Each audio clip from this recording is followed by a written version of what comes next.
Someone snaps their fingers outside my window every night at 3 a.m. The neighbors warned me not to look at him. I heard the snapping the first night I moved into my new house. My neighbors had told me earlier that I should never, under any circumstances, look at the man. If I did, I would sorely regret it. When I asked them what happened if you looked at him, they didn't say a word. Instead, they just looked at each other and the husband shook his head. I should have taken their advice. By the time I was in bed that night, I had already forgotten about their warning. Until it started. I could hear the snapping, echoing from somewhere down the road, and I had forgotten to close my blind. Stupid mistake.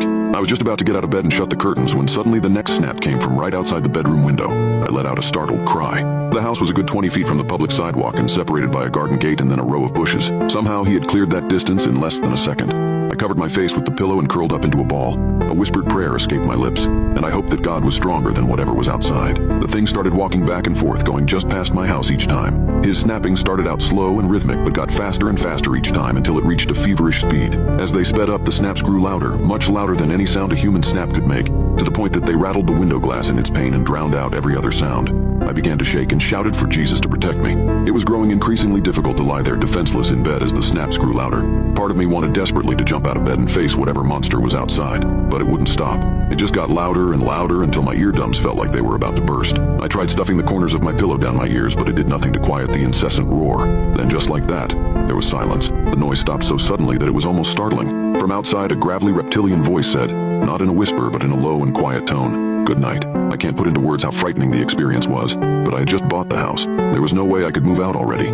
I got up without opening my eyes and shut the window curtains. It took 4 more hours to fall asleep, and even then only because the sun was starting to rise and the world felt safe again. After a while, I developed certain strategies for coping with my nightly visitor. I asked around, and some people in the neighborhood let me know that you could help drown out the noise by leaving a fan on through the night.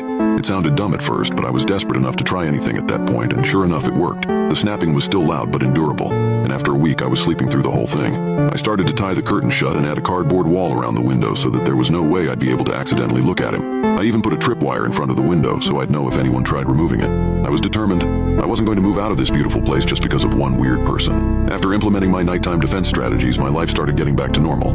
I settled into my new job and even became friends with a couple co-workers. One was a goofy guy named Tyler who's stupid in a fun-to-be-around kind of way, and the other was a beautiful girl I was flirting with named Amanda. I thought we'd all be friends for life. I just didn't realize the horrifying reality that it was about to get cut short. I had the dumb idea to invite both of them over for a little party at my place. We started off with board games, pizza, and beer, then more and more beer. And it didn't take long until Tyler wandered into my room. "What the hell is this stuff in your room?" Tyler shouted. I froze. I had gone so long without waking up at 3 a.m. that I had half forgotten about the thing that roamed the neighborhood. I looked down at my watch. It was 2:55 a.m. Crap. I had let time get away from me. I got up and ran into my bedroom and Amanda followed me. "Don't touch it. Get away from the window," I shouted at Tyler, who was peeling back the box on the windowsill. He and Amanda stared at me with their mouths gaping open, and I knew I had to explain myself.